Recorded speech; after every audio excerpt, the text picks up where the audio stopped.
Okay, so let's just get right into it. For this, we're gonna take, uh, we're gonna assume San Francisco, California, which has a longitude of 37 degrees, with and the first link in the description, we could find that it has a maximum cold temp of 3 degrees Celsius and a 2% high temp of 26 degrees Celsius. Now, this is just an average number for this. We have the electrical cost and how much is averagely used. This will obviously differ per house. We have 960 kilowatt hours, and that is for not capital K, lowercase k, capital W though, lowercase h, and that's per month. Now you'll find this on your electric bill or some sort of agreement, however your thing's set up. And also what you'll find is the cost of 42 cents per kilowatt hour. Now, this will obviously change both on location in Cali, even in San Francisco, depending on your electrical grid, what company you're signed with, your sign agreement and terms, and so many other factors. But we're just going to use this number for now. You could use your own number that's tailored toward your own bills. And then as the next thing, we don't really need to know this for roof mounted systems. As you'll see later on, it gets cancels out. But an important variable is alpha, and that is the solar altitude angle, which is found at the next site, next link I'll give you, and that will be during usually the month where the least sun is going to be the lowest sun angle to maximize the amount of shadow and shading on panels and that. And one thing we want to minimize is shading of the panels. We want to minimize that entirely. If it can be avoided, it's good. Now for this, we're just gonna take a random 15 by 70 by 30 length house. So what that means is, so if this is our house here, we have this roof. So that means, let me do this in red. This length here is going to be 15. This long length here is 70. And the height from here to here is 30.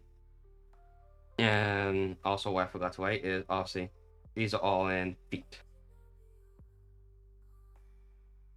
So when I draw this horizontally, so pretend this is the roof right here. That's not a square, that's a rhombus. Yeah, there we go. Yeah, this is our roof. We're going to have 70 and 15, where 15 is the length, 70 is the width. And the reason I use these now is just based off a random house I saw. Just took a random measurement off Google, boom, boom, took those numbers. Now, this will obviously change depending on the type of house you have. Some houses have little nooks here, along with don't all houses have a little vents here and here that will change, but this is a broad overview. When it comes to those actual more details, more calculations and professional softwares would be used, such as one software that I use many times is Helioscope. I'll put a link if you want to try free trials of that. It's a pretty good software, easy to get used to and use. There is some complex features to it if you don't know your way around it, and you might do some things wrong, but it's a good estimate to give you. Okay, so also what we need to know is we're gonna assume a 3-foot setback. Now, that's a fact.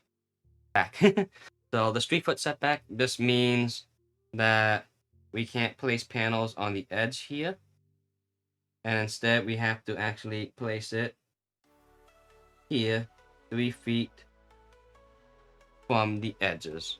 And this is just a rough number right now. It will based on your area. This number is for fire departments and the firemen, so they can actually walk on your roof. And that's why the 3 feet there. Now, it can range from 18 inches, which is 1.5 feet, all the way to 6 feet setback. So we have a range of 18 inches all the way to 6 feet, is 1.5 feet. So I use 3 feet, some cities, some states, and it differs from town too. It all depends. They have 3s, 15, some actually say you could use 18 if you're only using this section of the roof, or you could use the this if you're only using this much. It depends. So for now, we're just going to use 3 feet just to make math simple. And as for the solar panels, we're going to use the CS7L 600 MS, which is a Canadian solar module. And I just like working with them. Most solar panels, when you look at the spec sheets and that, they're all roughly similar and the same. I would go with a company that you definitely can trust. They all usually have around 20-25 year life expectancy warranty. Now, that's warranty wise, they could last 50, hundreds. They could last a while. They do degrade over time, but the degrading factor has been mitigated a lot more in recent times with recent panels. So it really depends. I can't tell you exactly what the factor is now with modern panels, but I could tell you it used to be like 0.5% you lose every year, and that's not much, and especially since you lose more energy towards either shading or just the sun saying no, then you would lose to degradation. Anyway, so the numbers we need to know from this panel is obviously how much power does it give. It's a 600 watt panel, so 600 watts. You actually see it in the name here. Most companies and that, when they name the panels, they always usually name it with how much watt is in the name. With Canadian Solar, this could actually mean it's usually plus, not minus. Oopsie. It can be either plus 5 or plus 10 watts, which means simply your 600 watt panel could produce maybe up to 610 watts, but it will never produce technically under the standard testing conditions. It will not produce less. Now, obviously, it won't produce 600 watts when you just take it out of the box. It depends on the sun. Now, if the sun will tell you, and yes or no on peak days. But anyway, you don't need to worry about that. But the other numbers we need the ISC, which is the current is 1847 amps. We need the VOC, which is 41.3. Now, this is the IOC is the short circuit. Short. I can't write circuit, yeah. But short C. And this is the open voltage. I think it's called open circuit voltage, I believe it's on most panels they listed as. But anyway, it's that. Sorry about that. I usually just look for and I forget the full names of them sometimes. We also need to know the temperature coefficient for the voltage, that is, which is gonna be it could be either percentage or not. It depends on the company and how they put it. If it's percentage, then it's going to be a percentage of the voltage.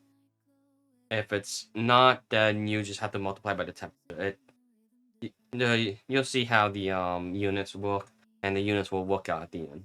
And the last thing is most important right now also is the size of this. So we need to know how big is this panel. Well, we are told this panel is 85.5 by 51.3 by 13. Oh, sorry, not 13.8 by 1.38 inches. And this is the length, width, and height. So, obviously, boop, boop, boop, boop. Length,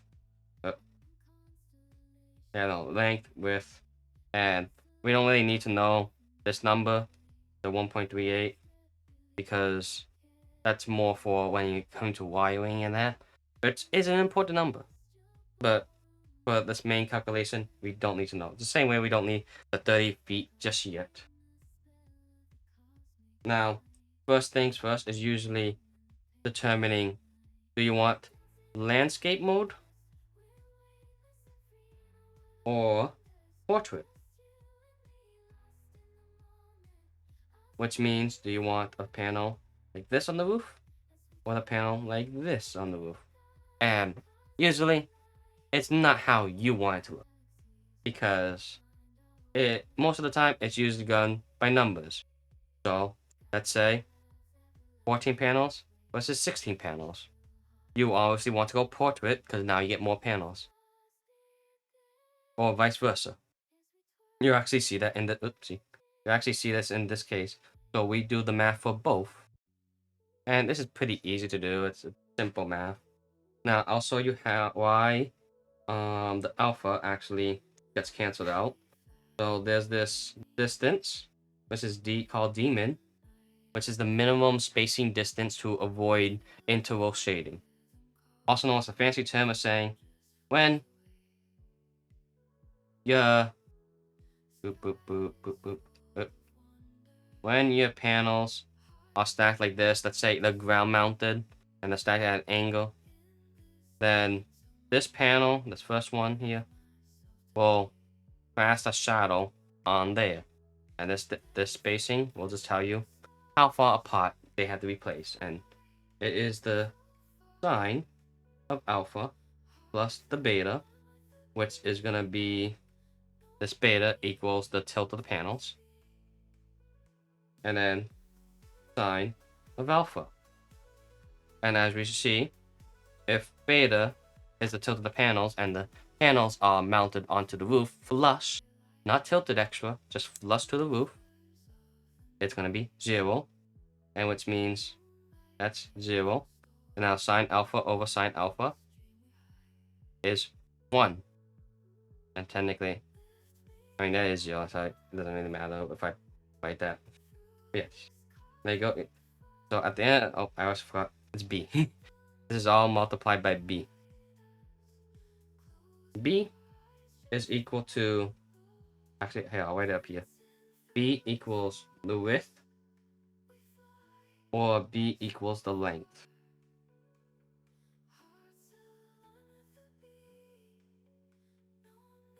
And technically, I'll write it here. B equals length And you can actually see in this picture. So B is the width here. Boom, boom. B is the length here. And this is for B length. Width is for landscape. Length is for portrait. Let me just make sure I did that correctly. Yep, I did say that correctly. Don't want to confuse the two. Trust me, I already did once, and the numbers say no. Anytime you mess it up, and you're like, oh, damn it. Okay. So now, let's go landscape first. So, I'll show landscape, and then I'll write the numbers for portrait. So, there are two formulas, or three technically formulas for this. We got the number of rows, which is going to take the length of the roof minus 2 SB, which is the setback, as I mentioned. And this is where you use D min. In our case, it's just B.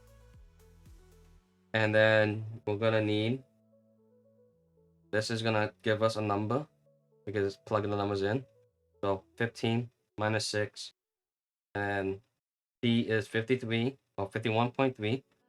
And this is inches, so we want it to feet. So we divide by 12. And that gives us 2.11. Now, if we had our pangles at an angle, then this 0.11 actually would be used to determine if we could add a third row. But since there is no angle, and we know D min is B, which I'll write the formula right here. So we want X times D min is equal to, oh, not equal, sorry, is greater than or equal to B cosine of beta, which I don't even have to do the math. I can show you here. Cosine beta, that's cosine of 0. That's 1. D, and then X going to be point. Well, actually, how easy way to show this. X times B, D min is B. Is that going to be greater than or equal to B? Well, X is always a fraction. So we could take, no, I'll leave it at X. But X is always going to be a fraction. X will always be less than 1. And therefore, this means no. That's a terrible no. No, you will not get any extra row spacing. If you do the math, you can actually see that it did not equal out. But, I mean, you could tell from here. And then the other equation you need to know is how many columns. So I labeled it columns, which means simply, let's go and, yeah, let's write it right here. So the big rectangle. So we want how many rows? Let's go like this.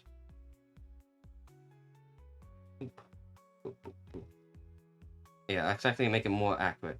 So we get 2 rows. So these are going to be the 2 panels.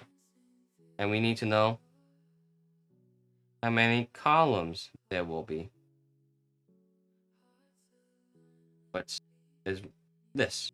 How many panels can we put in this row? And that formula is equal to the width of the house minus 2 setback. So as you see, the top of the numerator, the minus 2 SB is the same, but we use length and width. Now these do not change when you between landscape or portrait. These are the same. The only thing that changes is D min and the denominator. In the denominator, should I say. And this, we're going to use L, which is or I can say PL.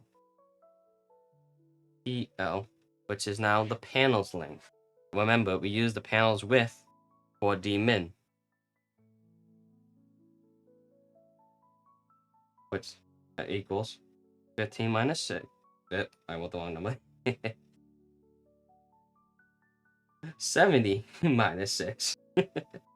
85.5 divided by 12. And this will give us, I'll write it here, give us 8.98. And this there is no rounding up, as this is not about shade. This is just how much physical space you have, and which means you can only have 8 rows of panels. Always round down when it comes to the columns.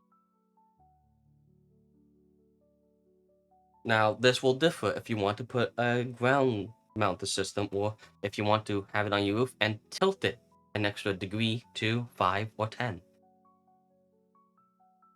This is just for it's laying flat on your roof. Okay, and then with that, that means there's going to be a total with 2 rows, 8 columns, which means you can have a total of 16 panels in landscape mode. And for portrait, we're just going to write the equation. So we're going to have number of rows is equal to, I did do that right? Yeah, I did. We're going number of rows equals, again, we're going to have 15 minus 6.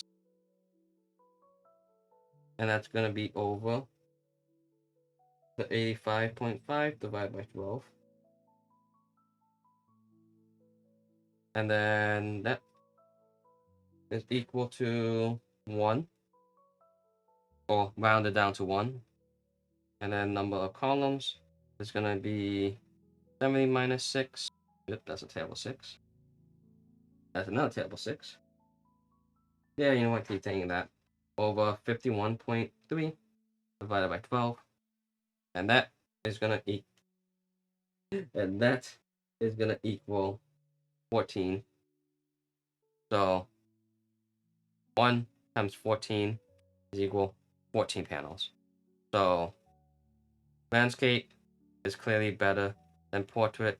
The 16 panels is better than 14 panels.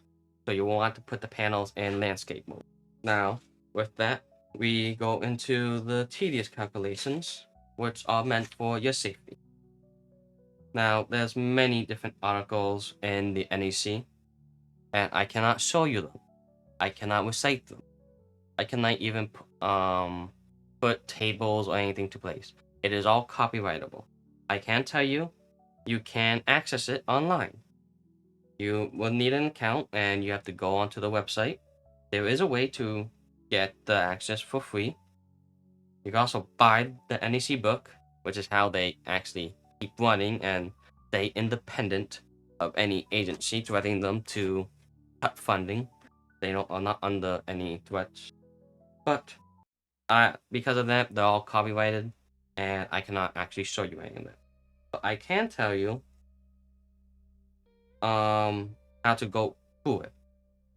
So for the NEC, you're gonna need obviously and 310.15 B2. This is gonna be based on your roof and how you lay your wires. For this, we're gonna say our wires are on our roof, and therefore we're gonna have to add a correction factor to our temperature. And I'm using worst case here. You should not lay wires on the roof. They should be in a raceway above. That's where your panel thickness comes into play. Most panels actually have a raceway where they could actually carry the wires in them until you bring them over to the edge where you go to your inverters, boxes, source controllers, batteries, and all that. But let's just say yes. And then with that, there's a few other codes you will need to look at. There's the table, which is the important one, which is going to be table 310.15 B1 1. And for us, we're going to use a temperature is equal to 59. Well, here, I'll show you the math. It's going to be 26 degrees, which is your high temp, or if I write it like this, T high, plus your TC, which is the correction factor, So with that, we're gonna get 59 degrees Celsius. 59 degrees Celsius. There we go. And with that, we're gonna get a correction factor of 0.71.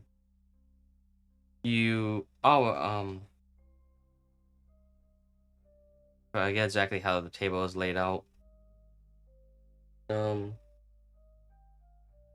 But I mean, if you're following along, you'll see.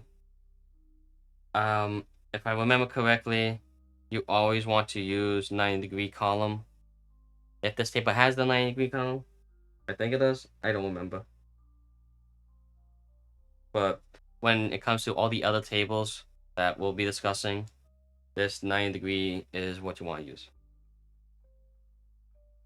So anyway, moving on, there's another code that we have to check, and that determines how many strings and that do we have in let me rephrase, how many wires that produce or carry a current or conductors and that in the raceway and are together. That code is also 31015. So you should really read through all of 31015 to know what you need to know for this. This is when you really want a actual professional do the things, but I mean, depending on where you live, you can do this all yourself, or you have a professional do it. It depends. Also, if you live in one of those places that you need the permits and that, please just maybe get a professional to look over the numbers, because there was a lot more than what I obviously show you. So now we're gonna go on to how to size the system, which is all about 690.8. And in this, there are two different methods, which they're not. I always say there's two criteria. You have to pick the criteria that has the highest numbers. So there's 690.8 B1 and B2. For this, I would want you guys to read through where these numbers come from and how you actually get to them. That's probably important. But I will right here just go this. We're going to take a ISC and just multiply it by 125 times 125.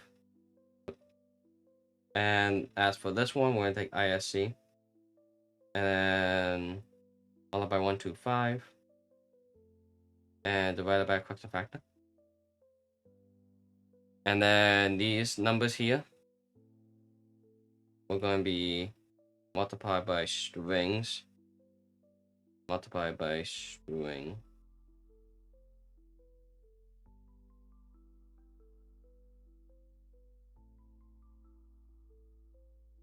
And for this, we're going to assume two strings. Now, why two strings? Because one, we have 16 panels. So if we divide them evenly, 8 panels, that is 2 strings. So for residential,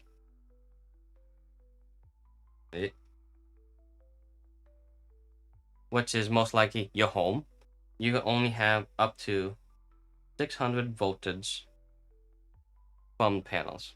You can have up to 600 volts. That is the hard limit. For commercial,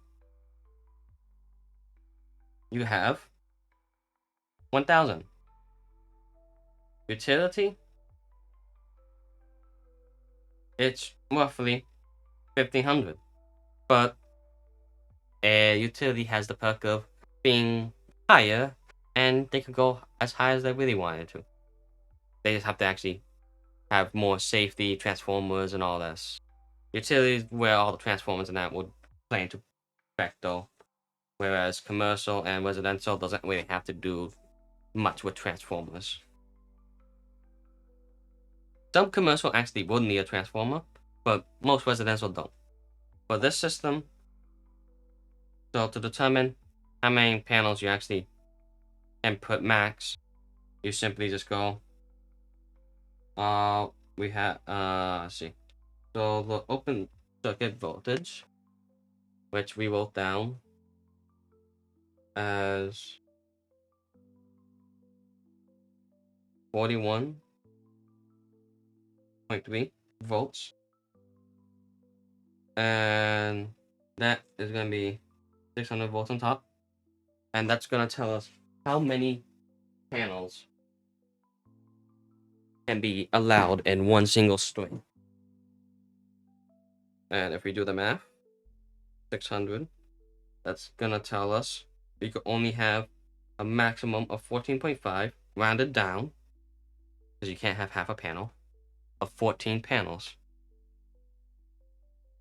And technically, this is also still wrong, because remember how I told you? This doesn't take into consideration a very important temperature. So as voltage decreases, as temperature decreases, as it gets colder, this voltage actually increases. So temperature decreases, voltage increase. Okay, so what we're going to do is we're going to get dT, which is equal to the cold temp plus the STC temp. Well, I said plus, sorry, minus. Which is 3 degrees minus 25 degrees. That's a negative 22.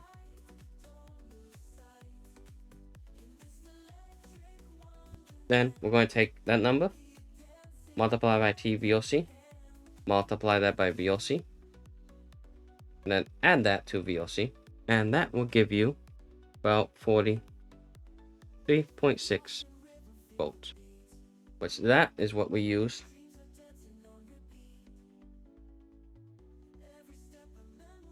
over that. And that will actually give us just shy of 14. And that actually 13.7, which equals 13. So now we're going to have 13. And instead of having two weird odd rings, which you can do, perfectly fine. But also, a important thing is look at the inverter you might want to get. You'll have to look at this after the fact, most likely. Once you know how many panels you could have. But in this case, I looked at some inverters and we are not allowed this much.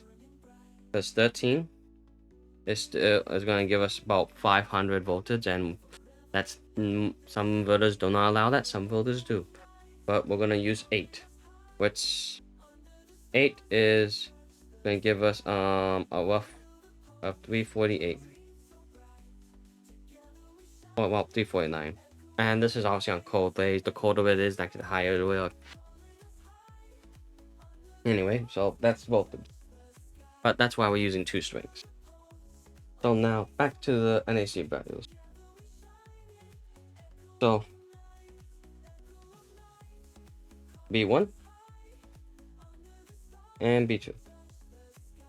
So we'll take 8.7 multiply by 125, 125, and this one's gonna be 7, 125, 0.71, and I'm not gonna rewrite it, but you know how.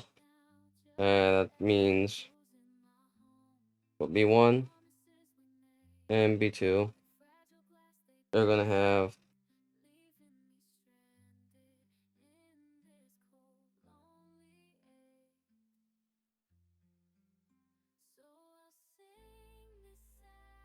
now take these numbers with a grain of salt, because I'm not adhering to every single code, nor am I using it fully correctly. Some of you may know that, some of you don't. I will say it here. These numbers are not fully accurate. I'm using a broad sense. That's why I tell you to, if you're going to do this, make sure you read thoroughly the handbook. As when I was taught this, I was taught this is how you do it. But I also read the actual handbook, and I realized even my teacher left out important things that should be noted.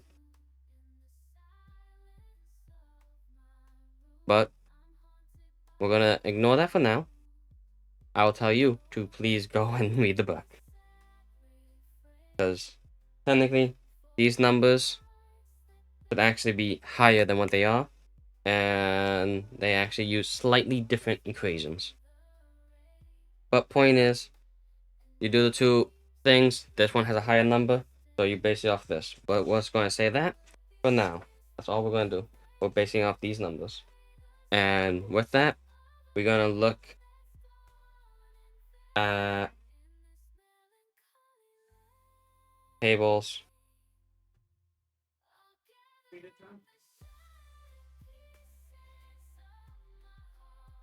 Read 10.16 to read 10.17. And this is where I said, oh, you always want the 9-degree rating. And I'll write them here. Based off these tables, you can actually find out this is a 10 gauge wire. This is 6 gauge. This is 8. And this is 4. You always want to use the number higher than what is listed. So if this number is higher than one number, you always go then one more down. And all these wires can be probably bought at any of your local hardware stores. They probably, I don't know. You definitely buy them all online. They're all available online. Maybe cheaper too. But anyway, moving forward, we then there's also a correction factor that can be applied to these numbers. Once again, please read the entire section. And for this, we're gonna assume PHWN wires, and we're gonna get the these values from tables. So I'm gonna write like this: 10 gauge, 6 gauge, 8 gauge, and 4 gauge. Remember, technically we're supposed to be using 8 and 4 gauge wires.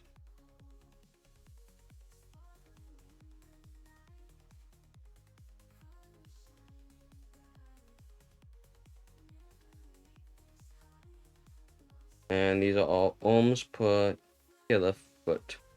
And kilofoot, so lowercase k, not capital K.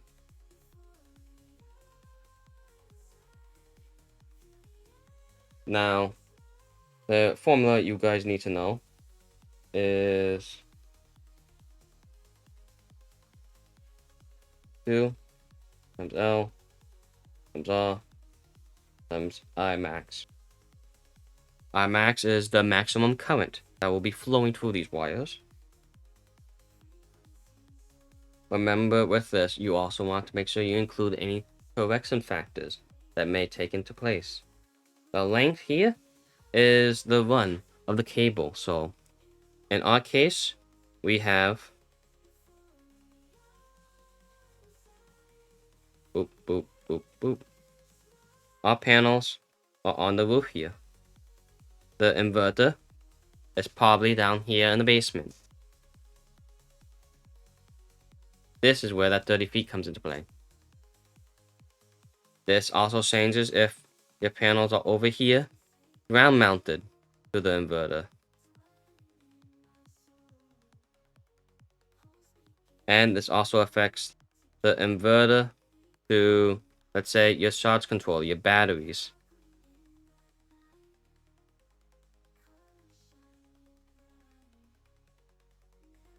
Now, I'm just going to use 30 feet for both.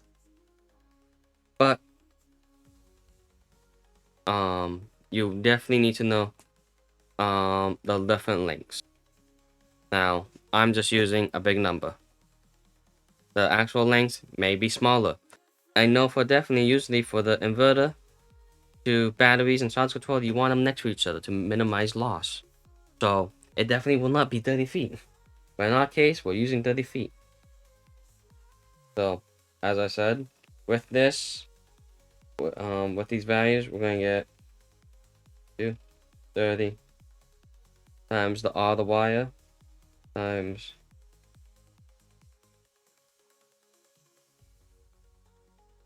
and that's going to be the same. The R is going to be different. So for 10 gauge, 6 gauge, 8 gauge, and 4 gauge, we have 2.46, 2, 1.53, and 1.25. And when you do the math, this is actually I'll do it like this. Boop, boop, boop, boop.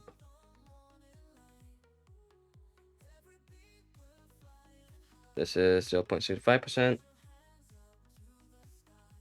0.53, 0.41, and 0.33. Now the industry standard is you want it less than 2%. If it's more than 2%, well, doesn't mean you did bad, but it's now, do you think the loss of that power is more worth or less worth the cost of the next gauge wire? Remember, the lower the gauge, the higher the cost. In utility scale, usually you probably want to go higher gauge because that's a lot of power that'll be lost. Otherwise, residential net, you're probably fine. You want to make sure you maximize, just know these numbers. And then now you're going to need to know conduit sizing, which in this case you want all your things for conduit sizing on chapter 9.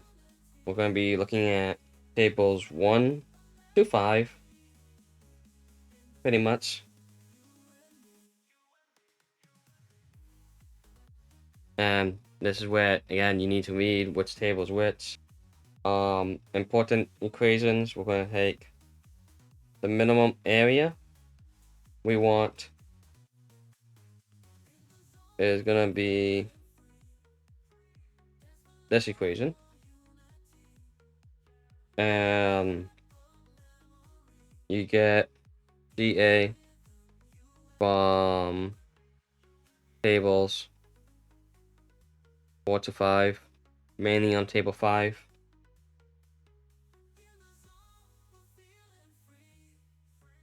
The 0.4 is because most likely you're having more than a certain number of cables in your conduit, which in our case we do because we're having 2 strings. So it's more than 4 wires. Because it's more than 4 wires, we need to use the 0.4. This is listed in the table. You'll see it there. And then I'll write these right here. So you could then see. So we have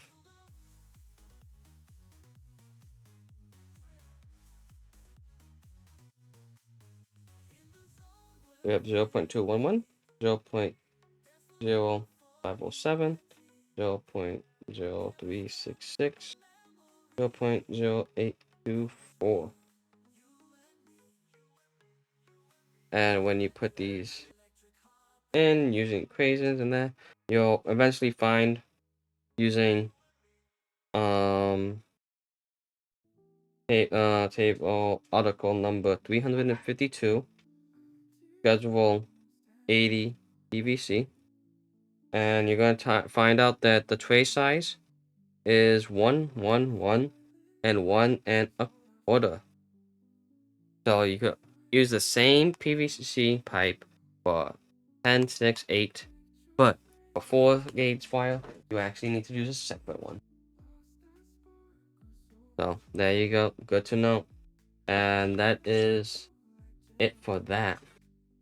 And that's for energy. There's also the other way of calculating how much solar you can have. is necessary based off how much power do you need at the house. So again, remember when we said the electrical bill? So we're gonna take, it's 960 kilowatt hours a month. We're gonna take this for December because December is usually the worst month in North America, where the least power is made. And there's 31 days, which means this is about 30.97 kilowatt hours a day. And you could find this using the third link I'll have in the description. But let's go and say the worst amount of solar radiation and energy that we're going to get. So worst peak solar hours, which is how much hours of like STC conditions the panel gets. So one would be your panel produces 600 watts. In our case, we're getting at 4. And now we're gonna take note of this number, and this is where we actually need to consider batteries. Now you can or cannot use batteries. If you don't use batteries, you will just take out one step.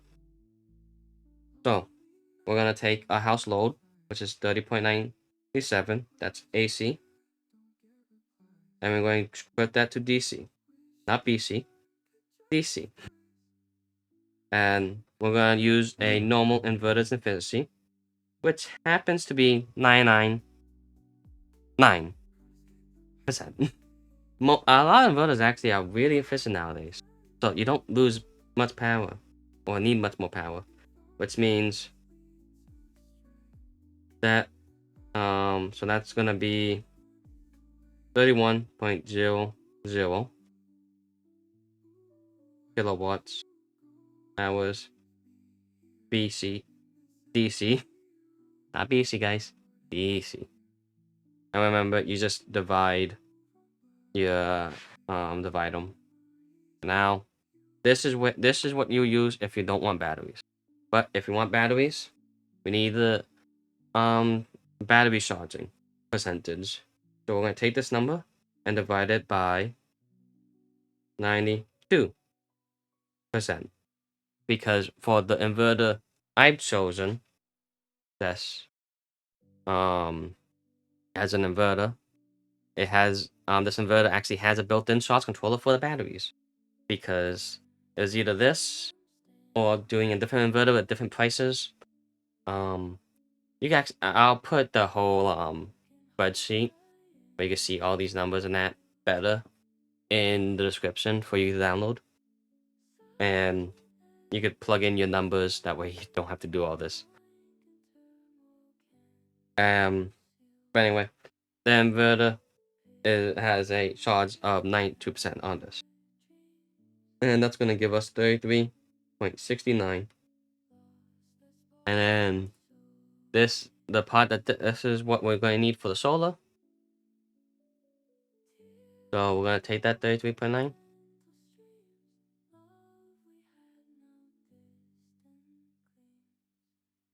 and we're going to divide it by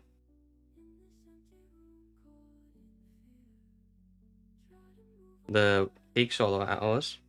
So we're going to divide that by peak solar hours, multiply by the power of the panels, divided by 1000 to put it into kilowatts, multiply by the square root, and this number I actually didn't give you because this is actually based off the batteries, and that's the DOD, or depth of discharge. Now, wait, sorry, not depth of discharge, round trip.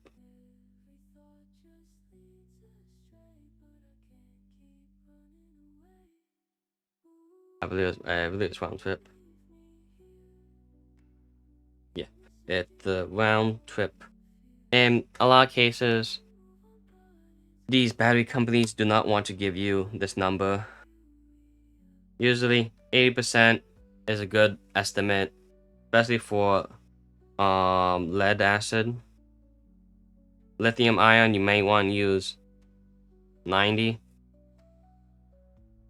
but using 80 is probably better. So anyway, 33.69, what a nice number, divided by 4 times 600 divided by 1000.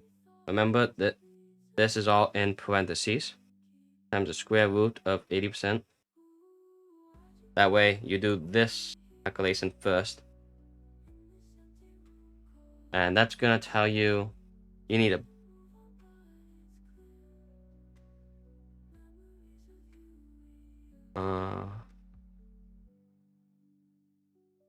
you need roughly amount of 16 panels to cover the cost.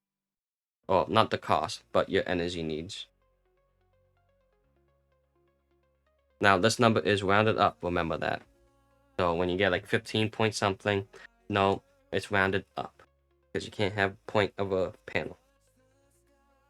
And due to us putting in landscape, we can actually meet that 16 panels and actually meet the energy requirement. Now, the one other calculation that is needed is how big the battery bank has to be. So for batteries, you want to know also how many days of autonomy there will be.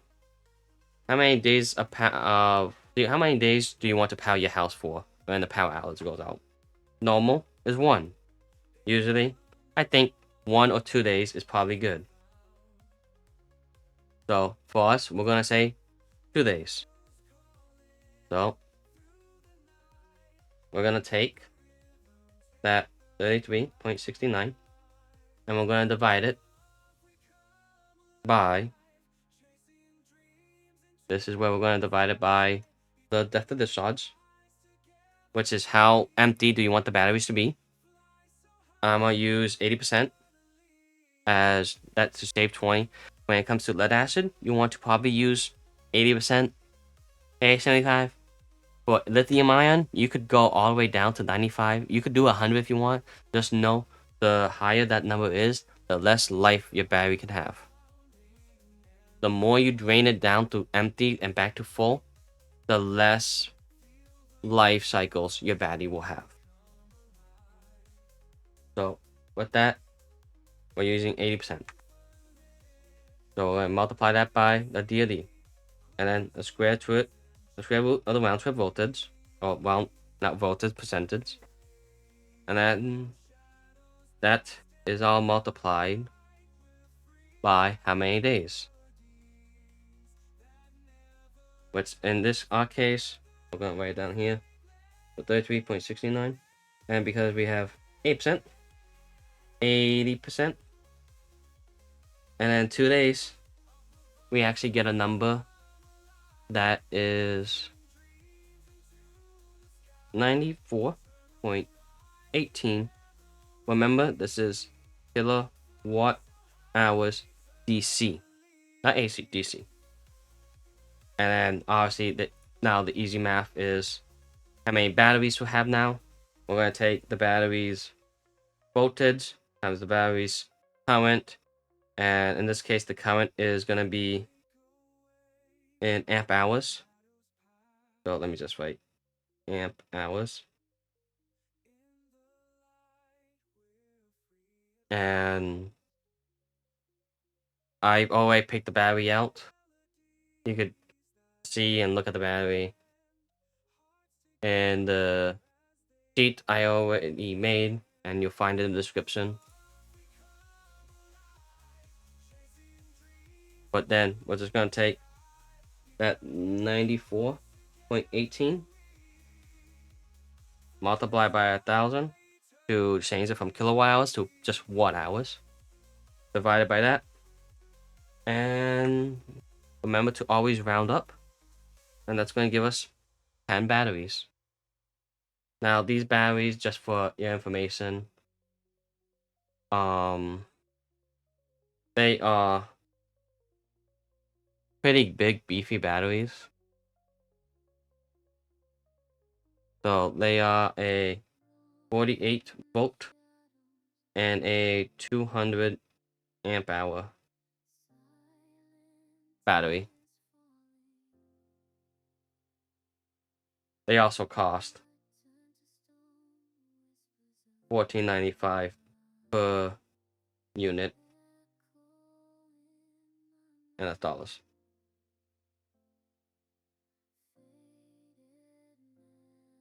But now, you know, you need 10 batteries for 2 days of power. You also need 16 panels.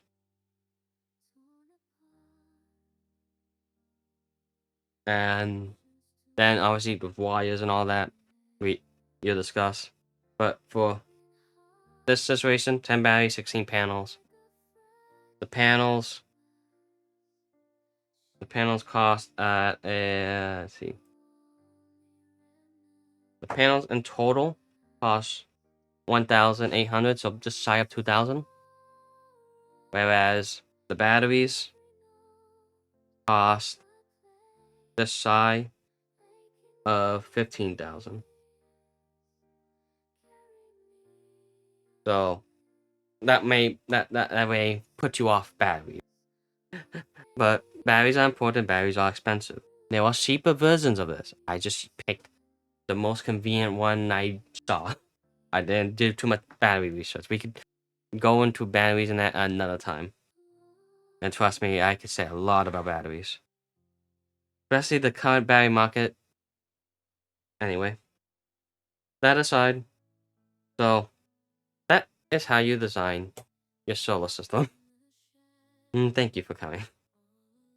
I will leave all the links and the sheet and calculations and that I did in the descriptions for download. You can find them there. And goodbye.